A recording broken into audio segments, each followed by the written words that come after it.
Andrew Neil has once again destroyed Nicola Sturgeon's Scottish independence campaign after the veteran broadcaster became embroiled in a Twitter spat with one of the SNP leader's closest allies.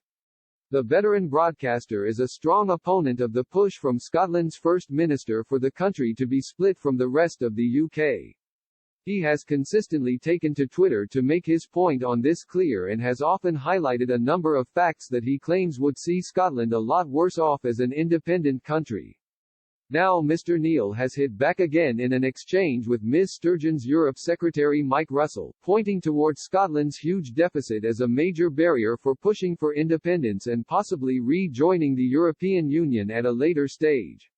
Last month, the veteran broadcaster highlighted how Scotland's public spending budget deficit has increased by £2 billion from a year earlier, from £13 billion in 2018-19 to £15 billion in 2019-20.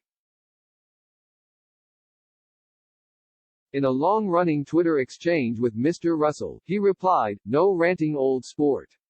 Just dealing in facts. Next you'll be telling me Scotland doesn't run a fiscal deficit." The latest spat had come after Mr. Neil reacted to comments from a Times columnist about a story the newspaper in Scotland had published. It covered actor Alan Cumming lashing out at the insidious and subliminal racism faced by Scots working in London, drawing a distinction between the warm reception he received in America with his experiences in the West End.